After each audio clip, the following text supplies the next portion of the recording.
On.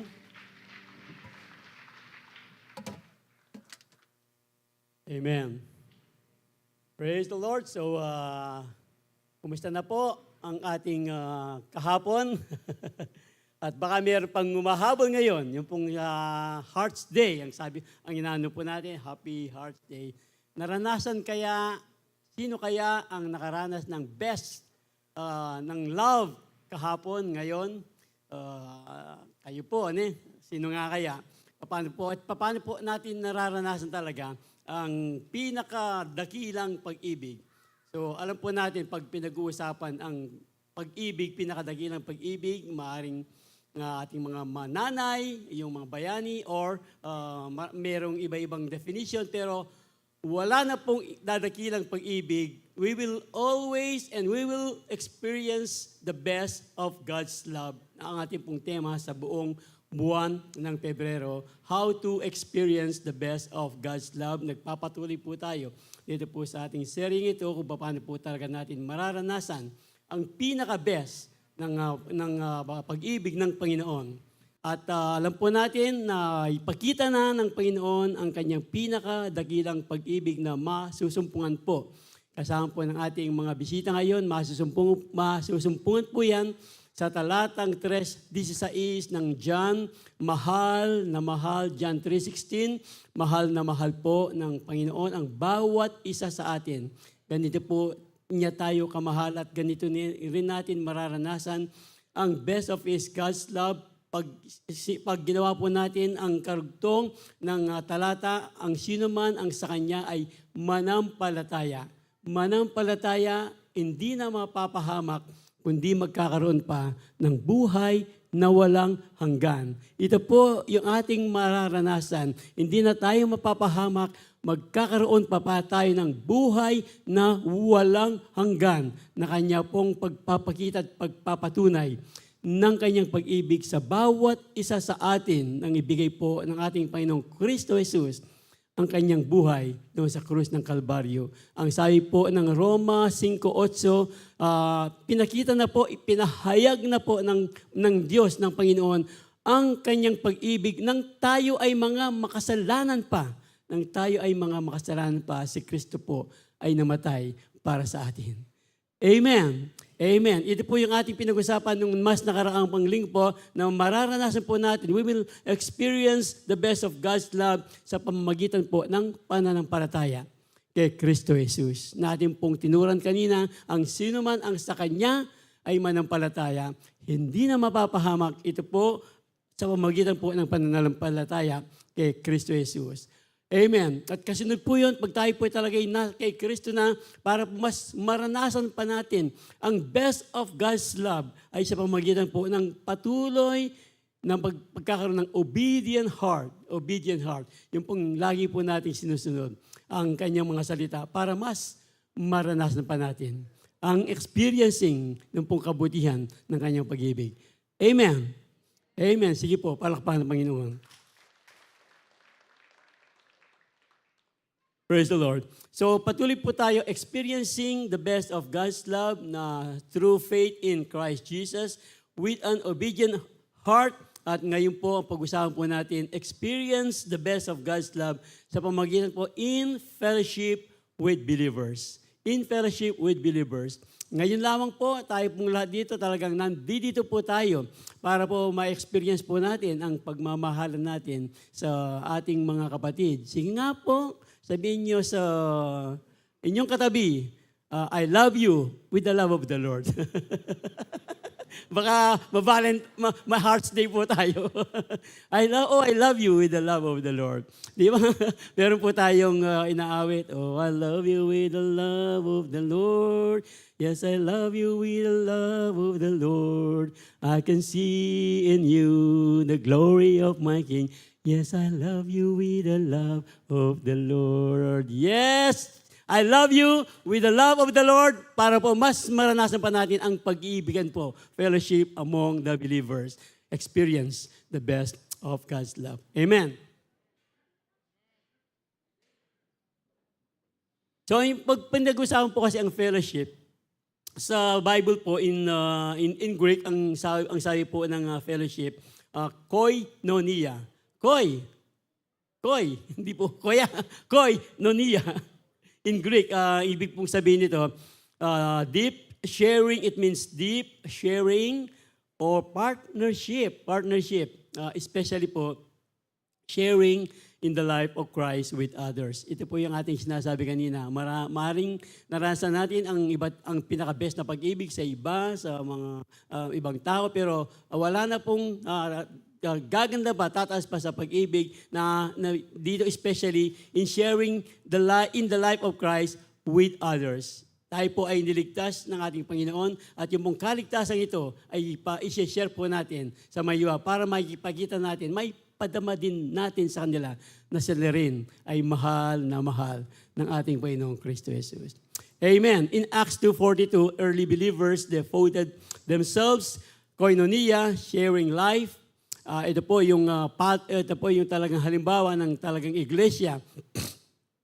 Sa aklat po ng Acts, sharing life, resources, and the gospel together. Ito po yung ating pinag-uusapan ngayon. We are sharing the gospel together sa pamamagitan po ng pangaral at sa inyo po sa pamamagitan po ng pagkikinig at sa ating po pagkikinig na yan, paglabas po natin, ipapakita po natin sa mga tao na tayo nga ay binago ng Panginoon, tayo nakarinig ng magandang balita at ibabahagi po natin. In action, yung pong naririnig natin sa mga salita ng Diyos. Gospel together. So, it's about community. Nakasentro lang po, centered on Jesus. Centered on Jesus. Amen. Kaya nga po yung inawit natin kanina, behold, tama ba yan? Oh, how good it is. Pero meron pang isang awit. Behold, what manner of love.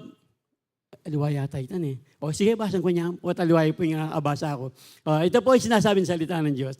Behold, how good and how pleasant it is for brethren dwell together in unity. It is like the precious oil, the head running down in the bird of Aaron running down on the edge of his garment. Salamat po, dakilang Diyos. Sa gabi ito sa isang muling pagbubulay, pag-aral ng iyong salita na aming pong dalangin, ang iyong pangalan lamang ang siyang may tataas. Ang pagkilos po ng iyong banal na Espiritu, ang siya pong aming makita at maramdaman sa kabuuan po ng aming pag-aaral na kami po, ang bawat sa kasama ng iyong lingkod na gagamitin ay magkaroon po ng bukas puso. Tanggapin po ang iyong mga salita na amin pong ipapamuhay sa paglabas po namin sa bahay sambang ito at sa mga darating pong mga araw. Salamat po dakilang Diyos, itong aming panalangin sa iyong matamis at makapangyarihang pangalan, Kristo Jesus. Amen. Amen. So ituloy po natin yung ating pinag-usapan. Balikan po natin, ulitin natin. Behold, how good and how pleasant it is for brethren to dwell together in unity. To dwell together in unity. Tayo ba talaga ngayon ay magkakaisa sa pagkikinig ng salita ng Diyos? Hindi niyo po ako tutulugan. Praise the Lord. In unity, it is like a precious oil upon the head, running down on the bird of Aaron, running down on the edge of his garment. It is like a dew. It is like a dew of Hermon, descending upon the mountains of Zion. For there the Lord commands His blessing, life forevermore. O, ito pa rin pantanang kong kanta lang din. Yung pala yun. For there, the Lord commanded the blessing. Pag tayo po'y talagang nagkakaisa, fellowship in unity, ibubuhos po ng Diyos ang kanyang blessing. Life forevermore. Yung pong eternal life na pangako po niya at yung pong abundant life na pangako po niya sa mga mananampalataya na nagsuko po abundant life ang pangako po ng Diyos habang andito pa tayo sa lupa. Amen. Pag meron po tayong fellowship in unity, ang sabi po ng ating binabasa. Yung dew, it is like a dew of Hermon. Alam po natin yung dew, ano ba sa dew yung... alam niyo po yung ambon, tangambon? Ne? Tagalog ba yung ambon? Ne? Yung pong pag-gising mo ng matapos, yung napakaganda ng panahon, malamig, pero tapos paglabas mo, makikita mo yung mga halaman, merong tubig-tubig, yun po yung ambon. Yung pong mga iba hindi pa, sige, next week po rin nga liwabado na niya kanyan. Ambon, ang napakaganda po, hindi naman hamog eh. Hamog, parang hamog. Siguro hamog. Hamog ba yon? Tama, hamog. Hamog. Sige, hamog nga. Praise the Lord. Yung po, di ba, pag gising mo ng umaga, tapos yung simoy ng hamog, yung ambon, yung simoy ng hamog, napakaganda pakiramdam. Ganito po ang ipaparanas ng Diyos. Hindi lang sa hamog, talaga pong blessing po sa ating buhay, sa ating pong pagsasama-sama in fellowship with each other. Yan po ang gustong iparanas ng Diyos. Para po ma-experience po natin the best of His love. Best of His love. Dito po talagang pag united po tayo, ang sabi po ng ating pinag-aralan, mararamdaman po natin ang pag-ibig sa bawat isa't isa at ang pag-ibig ng Diyos ay ang pinagmumulan para nga po tayo ay mag-ibigan sa isa't isa. Kaya nga po, pag-ibig ng Diyos, sabi nga natin kanina, I love you with the love of the Lord. Amen. When we experience the best of God's love in fellowship with believers, dahil po, we will experience the best of God's love in fellowship with believers because yung pong fellowship helps us grow in strength and wisdom. Ito pala yun. Fellowship helps us grow in strength and wisdom. Sige po.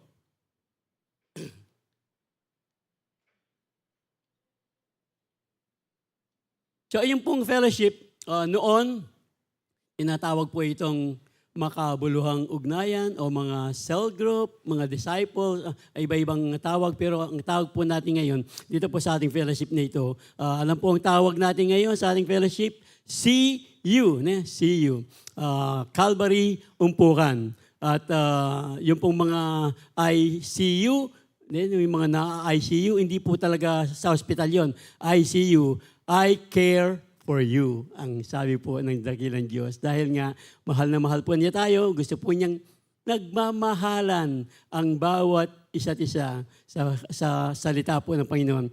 Or sa salita ng Panginoon at sa pagpapakita po ng katunayan ng tayo nga ay talagang ina-apply po natin yung ating pinag-aaralan. Kaya nga po, pag isa ka lang, di ba, 2 people are better off than one. Kahit po ang salitaan ng Diyos, sinasabi niya, two people are better off than one, for they can help each other succeed. Help others succeed. Yun ba yung nagsabing, sa ibang bansa daw po, yung mga Pinoy, inihila pababa ang kapwa Pinoy. Nagsisiraan para lang tumaas. Pero sa mga anak po ng Diyos, hindi po uso yun. Sa mga anak po ng Diyos, nagtutulungan po, for they can, 2 people are better off than one, for they can help each other succeed. So if one person falls, ito po yung ating sinasabi, the other can reach out and help. So marahil, tayo po ay meron ng karanasan na meron pong mga kapatid na nangailangan, merong kapatid na talagang dahil sa mga problema, tarang sobrang lungkot, ito po ang pinag-aaralan natin. But someone who falls alone is in real trouble. Ito po yung talagang pag nag-isa na siya, wala na siyang kasama. Tayo po, kaya nga po fellowship, tayo pong magkakapatid. Ang binibigyang katuruan ng Diyos na magtulungan po sa bawat isa at talagang itataas po natin, hindi po natin yung instead na tulungan mo siya, ikaw kasi, di ba? Ikaw kasi kaya ka nagkaganyan. Hindi po gano'n ang dinuturo ng ating pinag-aaralan. Magtulungan po tayo sa bawat isa't isa. Next line. Likewise, 2 people lying close together can keep each other warm. So alam po natin ang ibig sabihin niyan, but how can one be warm alone? So A person standing alone can be attacked and defeated. Pag nag-isa po tayo, talagang madali po tayong gapiin o gupiin ng ating kaaway. A person standing alone can be attacked and defeated, but two can stand back to back and conquer. Back to back and conquer. Siguro po kahit po sa mga film na pinapanood natin, yung talagang back to back,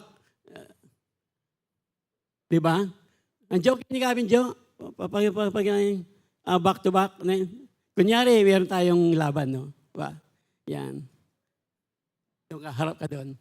Doon ka harap, yan. Kaya ikaw, kang marine. Ba't marine? Oh, gumulot ka. Di ba? Yung pag meron pong away, pag back to back, matatalo ang kaaway. Thank you, Tong. Nakikita niyo po ang ibig nating sabihin. Dalawa pa lang yun. Eh di mas maigi po, 3 are even better. A triple braided cord is not easily broken.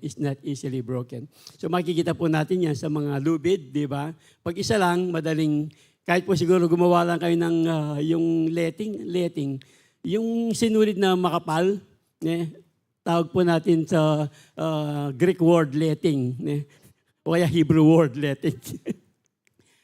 Di ba pag isa lang, madaling putulin, tapos gawin mo dalawa, medyo humihirap. Gawin mo ang tatlo, tapos hindi mo na siya basta-basta mapuputol. Ito po, 3 are even better, for a triple braided cord is not easily broken.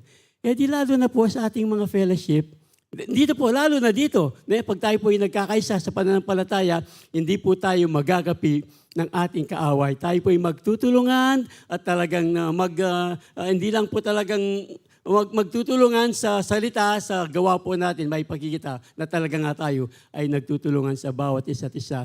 Lalo na po sa ating mga CU fellowship.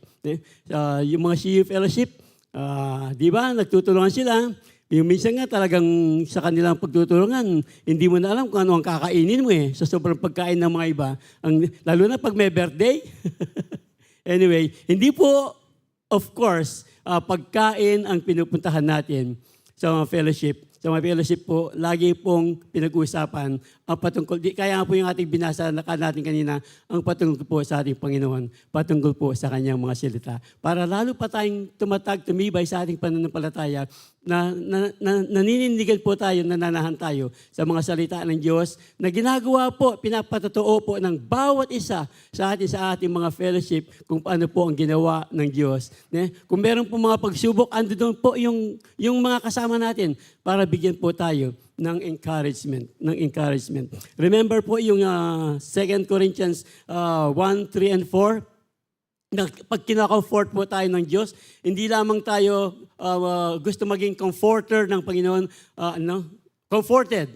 When God comforts us, basa mo na pen, praise be to God and Father of our Lord Jesus Christ, the Father of compassion and the God of all comfort. Who comforts us, ito po yun. Pag tayo po ay, who comforts us in all our troubles, so that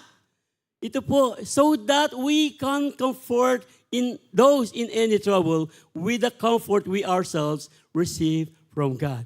Ito po ang isang layunin ng ating pong fellowship, ng ating mga CU, na tayo po ay nagpapalakasan sa bawat isa't isa. Kung meron po talagang may problema, doon po tayo mga ka-fellowship po niya para po tayo talagang maging matibay. At kasama po ng fellowship na yan, alam po natin, hindi lang po sa isang fellowship, yung pong ating kabuuang fellowship, tayo po ay nagbibigay ng contribution para po hindi po utangan yung contribution. Nagbibigay po tayo ng contribution para pag meron pong mga nangailangan, meron pong nagkakasakit, talagang ando doon po tayo. Ito po talagang mas makikita po ang pagmamahalan sa bawat isa pag tayo po ay tumutulong. Tinutulungan po natin yung mga na-hospital, nagkakasakit, maging sa ating pong mga kapatid, sa mga namamatayan, ando doon po ang fellowship, may padadama natin ang ating pagmamahal sa pamamagitan po ng pagkikiramay sa kanila. And in terms of ating mga sarili, kasama po, of course, ng mga finances na ginagawa po natin, ginagamit po natin sa ating mga CU fan. Amen. Praise the Lord. Quiet po.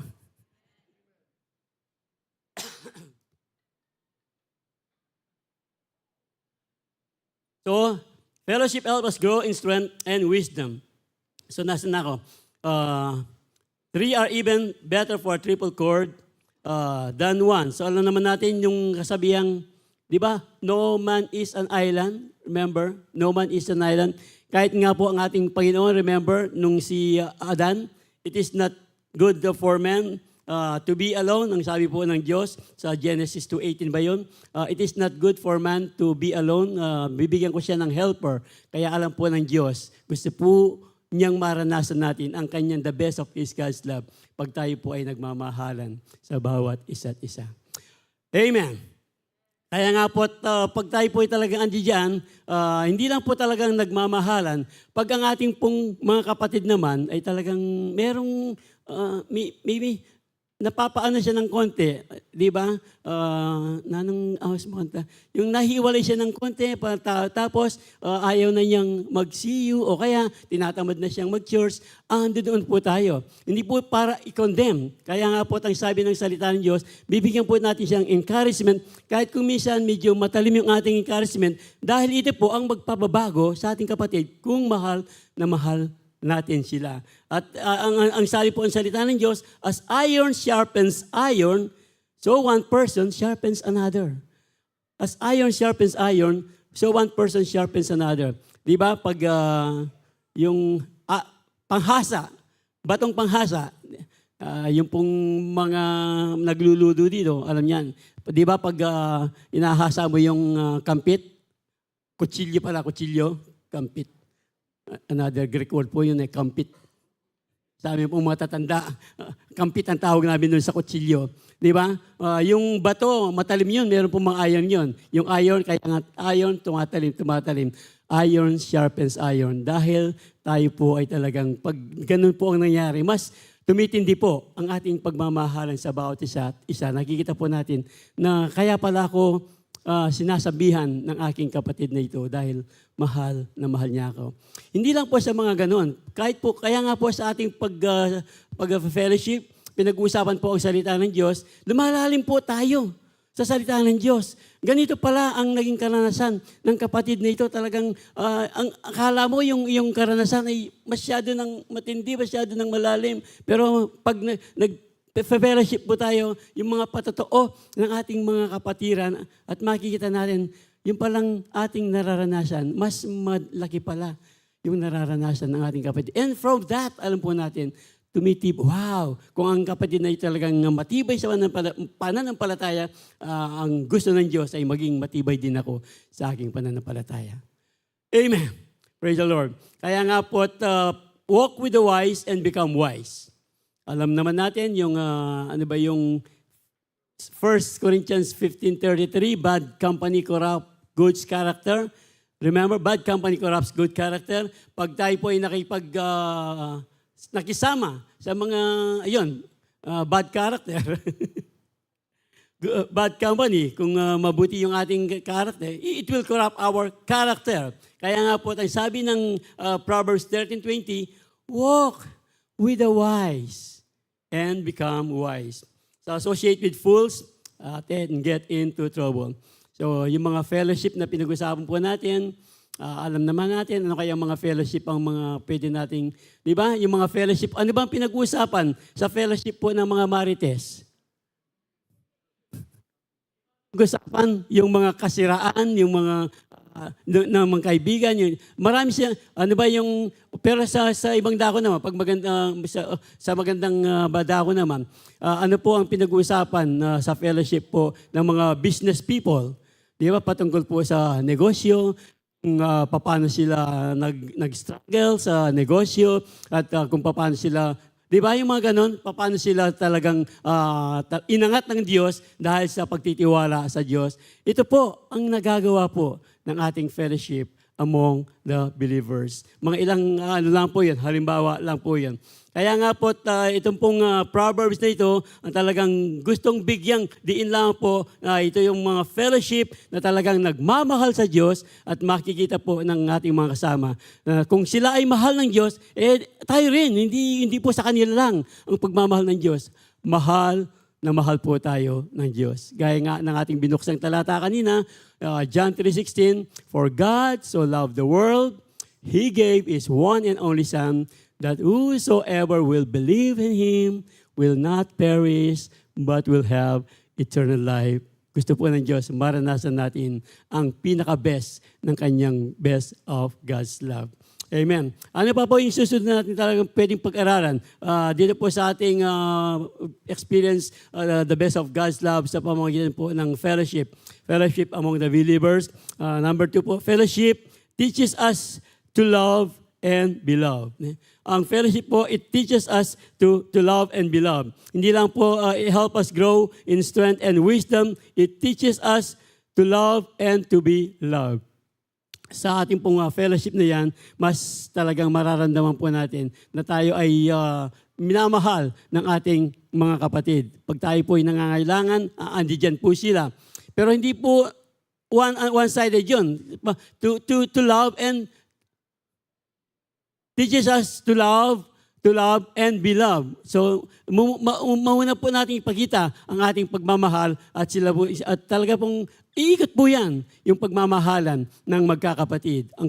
Kung mahal natin ng kapatid, mahal niya tayo, at yun po ang gusto ng Diyos, pag nagmamahalan po yung mga magkakapatid, yung mga anak ng Diyos, at talagang doon po niya talaga lalong mas ibubuhos for us to experience the best of His love. We know that what real love is, because alam po natin to, because Jesus gave up His life for us. Ito po yung ating binibigyang diin. Binibigyang diin, patuloy na binibigyang diin. We know what real love is because Jesus gave up His life for us. Jesus gave His life for us. So, we also ought to give our lives for our brothers and sisters. We know what real love is because Jesus, namatay po si Kristo para sa atin. So, kailangan din nating mamatay para sa... Hindi po ganon ang ibig sabihin nito. So, we also ought to give our lives for our brothers and sisters. Maaring, of course, hindi... I am willing to die for you. Di ba yung mga magkakapatid, madalang po yun. Siguro sa mga ano ba yon? Yung mga, ano ba yung gwardiya, pag mayroong gwardiya yung mga presidente, anong tawag doon? PSG. Group yun eh. I forgot the exact word eh. Yung parang bodyguard ng presidente. Merong tawag doon eh. Yung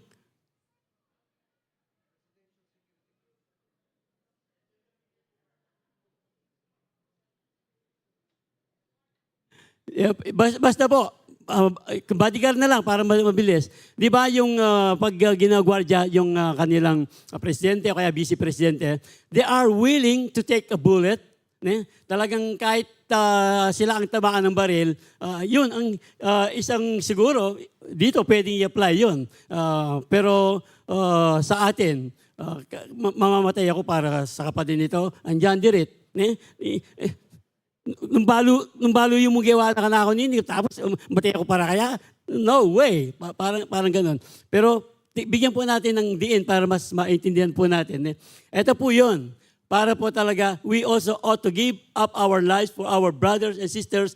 In what way? Sa panaanong paraan. If someone has enough money to live well and sees a brother or sister, ito po yung ating sinasabi, in need, but shows no compassion. Paano yun? Alam mo, how can God's love be in that person?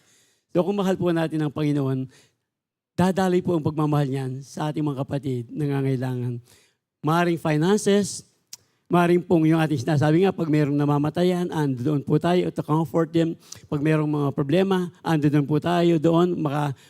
Wala tayo pwedeng bunutin, pero yung ating presensya po, ito po yun para talagang yung pagmamahal ng Diyos ay may pagkita natin sa kanila na kung paano tayo minahal ng Diyos, ganun din natin mamahalin yung ating mga kapatiran. Amen. Kaya nga, Dear children, let let's not merely say that we love each other. Pagkita po natin, kanina pa natin binibigyan po ng diin ito, ipakita po natin daw, let us show the truth by our action. Our actions will show that we belong to the truth. So we will be confident we stand before God. At pag tayo po talagang nagpapakita ng concern, ng pagtulong sa ating pong mga kapatiran, yun po sinasabing, deny yourself. Let him deny himself. If anyone would want to follow him, let him deny himself. Kung minsan yung sarili parang, karakal ko pagawan, ang dami ko pang gagawin, bakit ko siya pupuntahan doon? Bakit ko siya bibisitahin? Meron namang ibang magbibisita sa kanya. Pero lalo na BFF mo siya, tapos, sige, bayan ko na. Kasi minsan yung BFF ko yan, umuutang ako, hindi ako pinautangan eh. Pag utang pinag-usapan. Yung mga, nakuha po, alam ko po na nasusundan natin. Yung pong pagmamahal natin ay talagang, kung talagang mahal po natin ang ating mga kapatiran. Sa panahon po ng pangailangan, ando doon po tayo. Kaya nga sa panahon po, marahil, nasaktan tayo at hindi pa natin talaga natatanggap yung kanyang ginawa.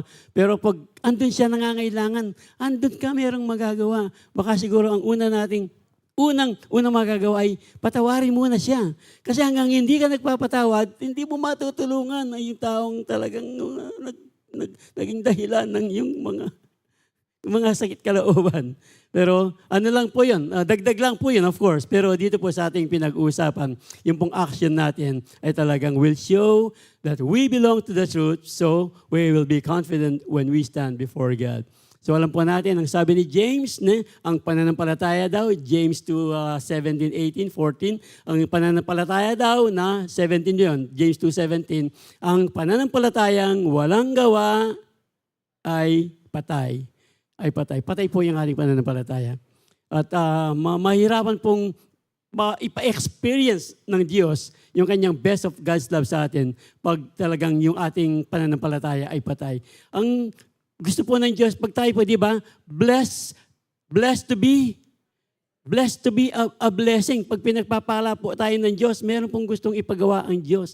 Merong talagang gustong, baka pinadaan sa iyo ng Diyos ang blessing para ma-bless mo yung taong nangangailangan. Ito po ang pagmamahalan ng bawat isa na talagang it is blessed to give than to receive. Pag tayo po ay nagbibigay, alam po natin, mas ibabalik ng Diyos ang ating pong mga pagbibigay, hindi lang po dito sa offering. sa fellowship po ang pinag-usapan natin. Bibalik po ng Diyos ang pagpapala, siksik, liglig, umaapaw. Amen. Praise the Lord. Kaya nga yung pong fellowship teaches us to love and be loved. So now, I am giving you a new commandment. Ito po, nung love your neighbor as yourself. Pero dito po ang sabi ng Diyos, sa greatest second commandment po yun. So now, I am giving you a new commandment. Love each other just as I have loved you. Paano nga ba tayo minahal ng ating Panginoon? So gaya po ng sinabi ng ating tagapanguna kanina, ano ba ang ginawa natin? Ano ba yung karapat-dapat para tayo mahalin ng Diyos? Meron ba yung pang ating ginagawang mga charity, yung pagbibigay, etc. Yun ba yung talagang basihan ng pagmamahal? Hindi nga yan eh. Ang sabi nga ng salita ng Diyos nating binasa kanina, nang tayo ay mga makasalanan pa,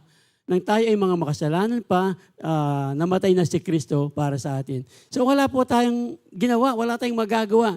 Biyaya lamang po ng Diyos kung bakit po tayo niligtas ng ating Panginoon. Ephesians 2:8 and 9, for by grace we have been saved sa pamamagitan ng pananampalataya. Iniligtas lamang po tayo. Ipinakita po ng Diyos. Kaya nga dito sinasabi niya, love each other just I have loved you. So you should love one another. Yung pong ating pagmamahal daw sa isa't isa, your love for one another. Ito lang po magpapatunay sa mundo that will prove to the world that you are my disciples. Tayo nga ba talaga yung mga disciples ng Panginoon? Amen. Ano pong gagawin natin? Parang pilit, ano? Love one another as I have loved you. Wala tayong ginawa, talagang sobrang dumi natin, pero ganun pa man, minahal po tayo ng ating Panginoon. At hindi lang po yun, meron pang karugtong sa Ephesians 4:32. Love one another as I have loved you. Forgive one another as in Christ Jesus forgave you. So tayo ay pinatawad lamang. Ano ang karapatan natin para hindi marunong magpatawad? Pinatawad lamang po tayo. So marami na po tayong narinig na patotoo patungkol po sa pagpapatawad. Matitindi po yung kanilang dinanas, pero sinasabi po nila, nakapagpatawad ako dahil lang pinatawad ako ng Panginoon. Singit ko lang po dito, siguro sa pagpapatawad, naalala ko lang po yung, remember po yung aksidente doon sa papuntang La Union, yung bus na talagang ang daming namatay, tapos yung tatay lang ang naligtas. In-interview po siya, ang sabi po niya, pinuntahan daw niya yung driver na nakasagasa, na naging dahilan ng pagkamatay ng kanyang pamilya. At ang sabi niya, hindi lang niya pinatawad. Binigyan pa niya ng parang finances.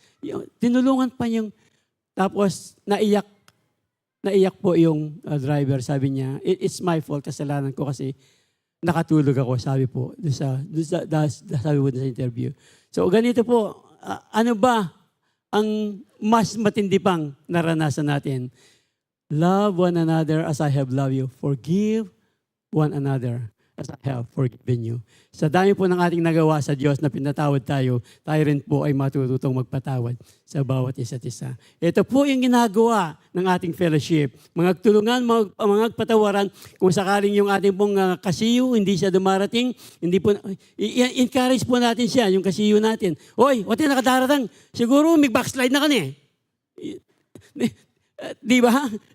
Nakikita niyo po, mga simpleng halimbawa lang, kaya nga po at encourage po natin ang bawat isa para lalo pong bumuhos ang pagpapala ng Diyos, mas maranasan natin talaga ang kanyang pinaka-best of His God's love.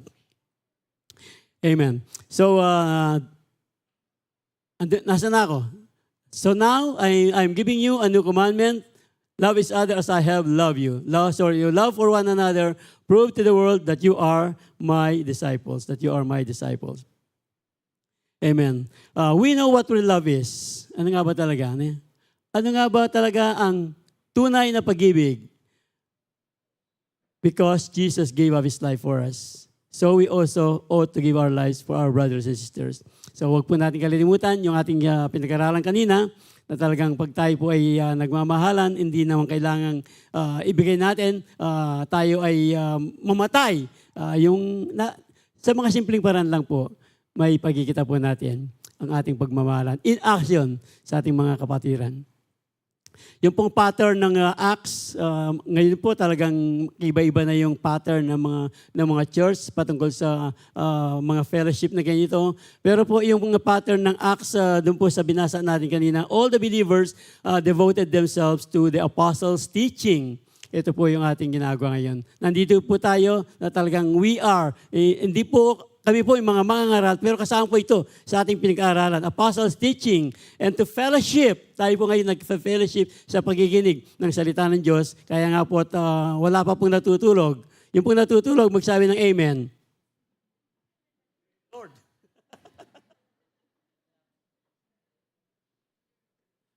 Amen. So, ulitin ko po, all the believers devoted themselves to the apostles' teaching, and to fellowship, and to sharing in meals, including the Lord's Supper na lagi po natin ginagawa, and to prayer. Kaya nga po sa mga fellowship, lagi pong may kasama pong mga kainan. Pero sabi ka natin, hindi po kainan. Lilipat na ako ng fellowship, ng CU, kasi sa kanila mas marami yung pagkain. Hindi po ganun yung ating fellowship. Hindi po tayo pupunta. Ang layunin po ng fellowship ay magpalakasan po tayo spiritually sa bawat isa't isa para mas maranasan po natin talagang ibubuhos ng Diyos ang kanyang pagpapala sa atin. Deep sense of awe came over them all And the apostles performed many miraculous signs. Ito pala, pag talagang tayo nagmamahalan sa bawat isa't isa, talagang nag-iibigan, ang Diyos po talagang magbibigay sa atin ng kapangyarihan na talagang they all perform miraculous signs and wonders. And all the believers met together in one place and shared everything they had. Mas matindi po yung noon sa panahon ng Acts. Ito po yung matindi. They sold their property and possessions and shared the money with those in need. Shared the money with those in need. They worship together at the temple each day, met in homes. So we are meeting here sa church, met in homes. Yung mga iba po sa bahay-bahay sila nagme-meet, pero dito po sa ating church, marami pong, kasi po maraming mga lugar dito, marami din po, minsan hindi lang sa mga bahay, na they meet, nasa McDo, yung mga talagang mga sosyal, nasa Starbucks, Tom and Tom. Anyway, they worship together in the temple, met in homes for the Lord's Supper, and shared their meals with great joy and generosity. Shared their meals with great joy. Pag tayo po'y talagang sineshare po natin yung ating sarili, ang mga pagkain man yan o mga finances man yan, ang gusto po ng Diyos with great joy and generosity. Kasi po, pag nagbibigay ka ng may sungit, nagbibigay ka ng talagang may complaint, wala pong babalik na blessing. Ang taong reklamador ay walang pabor. Sabi po ng ating late Bandok, with great joy and generosity, all the while praising God and enjoying the goodwill of all the people. Kaya nga po, ang blessing po ng Panginoon, pag talagang dito po sa ating binabasa, and each day, the Lord added to their fellowship those who were being saved. Mas marami po ang nakakakilala sa Panginoon sa pamamagitan po ng ginagawang pagmamahalan ng mga tao po dito po sa panahon ng Acts. At mas marami po, mayroon pong makakakilangang mga tao pag nakita po nila ang kagandang loob sa atin na talagang tayo talagang tunay iniligtas ng Diyos, ibabahagi po natin ang kanyang kaligtasan, ang kanyang ebanghelyo at ibabahagi po natin kung kinakailangan, pati po yung ating mga bulsa kung minsan ay ginagamit ng Diyos para po ang mga tao rin ay maramdaman nila ang pagmamahal ng Diyos na pinaabot lang ang gagaling po sa atin. Kaya nga po yung lagi natin sinasabi, blessed to be a blessing. Blessed to be a blessing. Yung po CU Fellowship natin to, nagiging channel po ito. Our CU Fellowship should be a channel of God's love. Caring and helping people spiritually. Ayan po yung ating ginagawa. Tagalang nagmamahalan po tayo, binabahagi po natin ang ating karanasan sa Diyos spiritually, mentally, physically, and financially. So kami pong mga CU kanina, yung pong isa namin ka-member, yung Sir Nasi, nasa hospital po. So bago po, binigyan na po namin ng of course, yung tulong-tulong po, binigyan ng financial support at kanina po talagang nagbigay uli yung ating mga kapatiran. At hindi lang nagbigay, talagang pinuntahan ba po yung ating kapatid doon sa hospital. Isa lang po yun na talagang may ipakita ang pagmamahalan sa ating mga kapatid. Praise the Lord. Kaya nga ulit po, our CU Fellowship should be a channel of God's love. Should be a channel of God's love. Maramdaman po sa atin na talagang ang pagmamahalan natin sa bawat isa't isa sa pamagitan po yan ng ating fellowship. Kaya nga, carry each other's burden, and in this way, you will fulfill the law of Christ. When we carry each other's burden, di ba? Mas gumagaan po yung burden ng ating mga kapatid. Pag andun po tayong tumutulong sa pag-angat ng kanilang mga burden. Kaya nga po, yung 2, 3, di mas lalo na kung 8 kayo, 10 kayo sa ating pong mga fellowship. Amen. So, yung pong talagang ma-experience po natin ang best of God's love sa pamamagitan po ng fellowship with believers dahil po ito po ang isa pa, fellowship brings us closer to God's heart.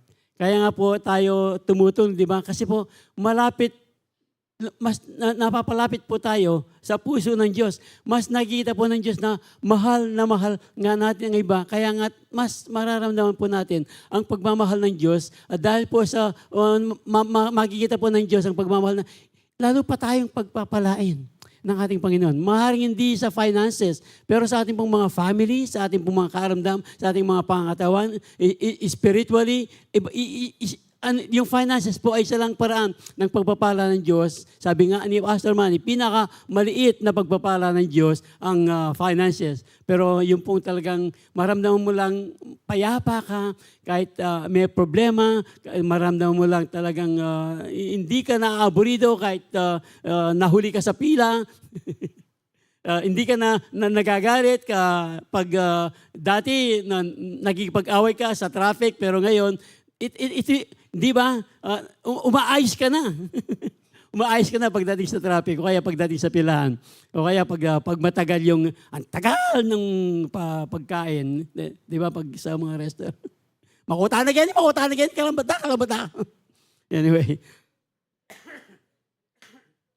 yung pong pasensya, yung po yung isang pagpapala. Patience, marami pa, yung fruit of the Spirit, love, joy, patience, goodness, kindness, gentleness, ano ba yan? Faithfulness, and self-control.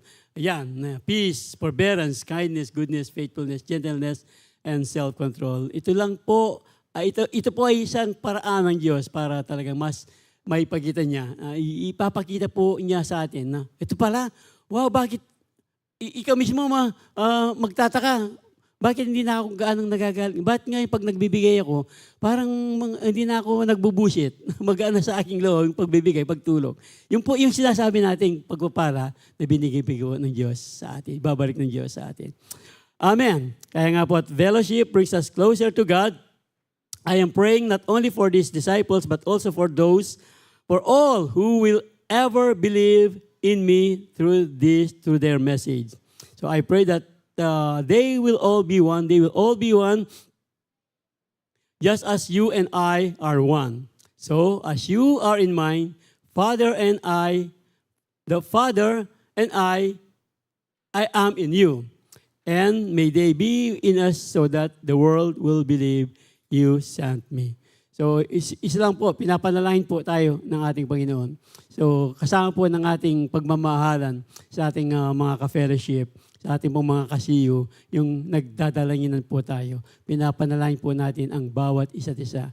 So, hindi lang po, of course, sabi nga ng ating tagapanguna kanina, yung ating mga pastor, kasama po yan sa ating pananalangin. At yun po, di ba pag tayo po ay nag-fellowship, hindi po nawawala yung pag-aaral sa salita ng Diyos. Yung pong dito, nakikinig lang tayo sa salita ng Diyos at ibabahagi po natin ang ating karanasan sa pamamagitan po ng ating mga CU fellowship. At doon po talagang tayo po ay nagdadalanginan, nagtutulungan at doon po lalong ibubuhos ng Diyos ang kanyang pagpapala. Pag nakikita po niyang tayo ay nangag-iibigan sa bawat isa't isa.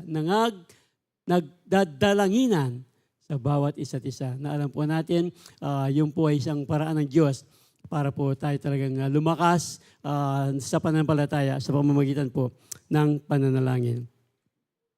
So balikan po natin, yung pong sa Acts, ulitin po natin yung talata, all the believers devoted themselves to apostles' teaching, to fellowship, and to sharing in meals, including the Lord's Supper, and to prayer.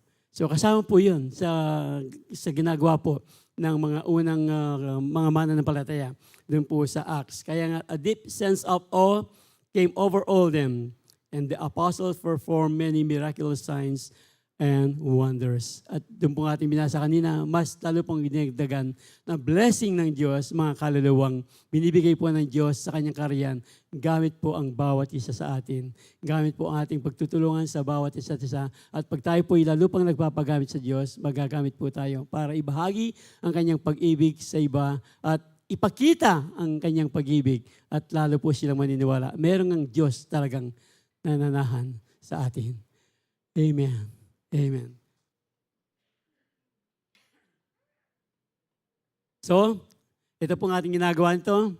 of course, yung CU kasama po yan, yung pong, yung CU, wag daw po nating gawing on and off. Ay, total, nag-CU na ako ngayon. Bukas, aligo pa ako. Kaya tutugi, aligo pa ako. Kaya, ay, ating ko palang gawin kaya tutugi. Meron pong sinabi yung aming kasiyo kanina, pag ganito daw po, meron daw pong sakit na dinudulot ito, pag lagi kang may na-absent. Ang sabi po niya, meron daw sakit na excusitis.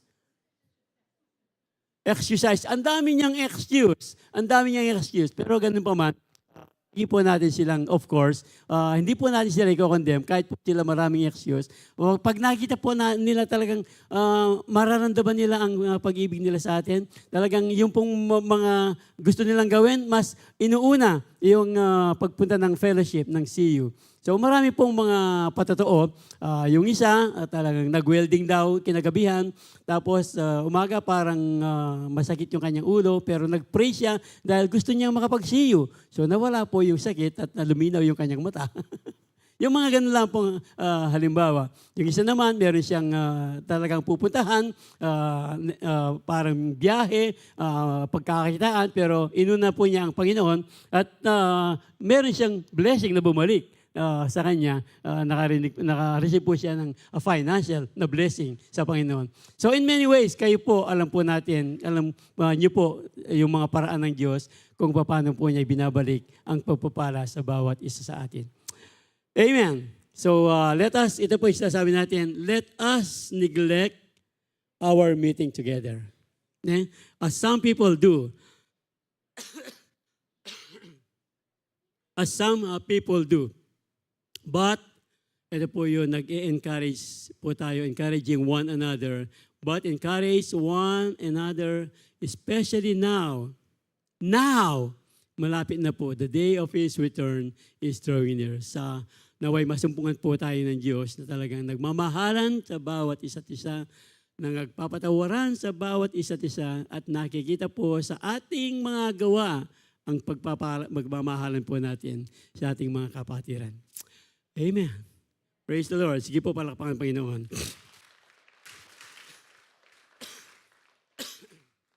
So, yung pong ating ginagawa dito, hindi lang po, of course, yung pagpunta natin, hindi po ito basta routine.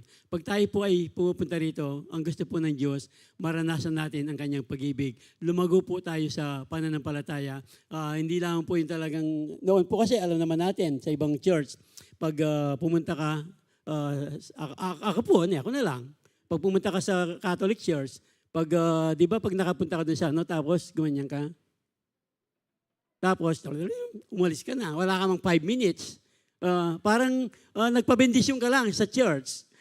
Pero dito po iba po yung ating talagang ginagawa. Talagang pinagbubulayin po natin ang mga salita ng Diyos para lalo po tayong lumago sa pananampalataya.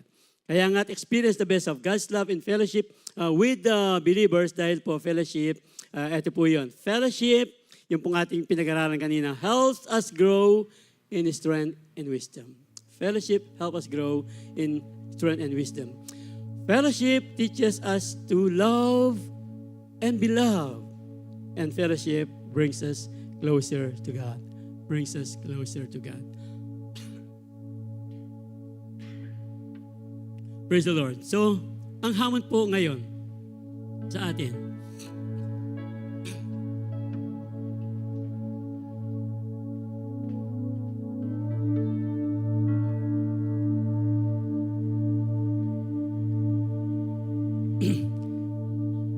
hindi siya man, ulitin ko po yung ating pinag-usapan. Experience the best of God's love in fellowship with believers because in fellowship we can fellowship helps us grow in strength and wisdom, teaches us to love and be loved, brings us closer to God's heart. In the same manner, fellowship sa mga kasiyo. Pero kumusta po yung ating fellowship sa ating Panginoon? Lumalago ba yung ating fellowship sa ating Panginoon? In the same manner, we will experience the best of God's love. We will experience the best of God's love when we fellowship with our God sa pamamagitan po ng pananalangin, sa pamamagitan po ng pagsamba sa Kanya na ating pong ginagawa. At na, talagang lumalago po yung ating pananampalataya pag tayo po sama-samang sumasamba sa Diyos sa mga awitin. Kahit po sa ating mga personal na mga devotion. Ito po yung fellowship with God na para po talagang lalakas po tayo. It will grow strength, wisdom. Mas maiintindihan po natin, mas maarok pa natin ang mga salita ng Diyos kung tayo po'y nakikipag-fellowship sa Kanya sa pamamagitan ng panalangin, sa pamamagitan ng worship, pagbabasa at meditating ng Kanyang mga salita. At yung pong Kanyang mga salita, siya po ang nagtuturo. When we fellowship with God, siya po ang nagtuturo sa atin na tayo nga talaga ay minahal na mahal ng Panginoon. Dahil wala po tayong para tayo maging karapat-dapat sa Kanyang pagmamahal. Pero dahil po sa fellowship sa Kanya, sa Kanyang mga salita, mas naintindihan po natin ngayon na tayo nga ay mahal ng Panginoon. At sa Kanya pong fellowship na ito, talaga pong pag tayo po ay talagang fellowship in prayer, fellowship in worship, nagiging mas malapit po tayo sa Diyos. Nagiging mas malapit po sa Diyos. Bakit po? Dahil dito po natin talagang mararamdaman because of His love. Yung pong Kanyang pagmamahal that never fails. Yung pong Kanyang pagmamahal na hindi nagbabago sa lahat ng panahon.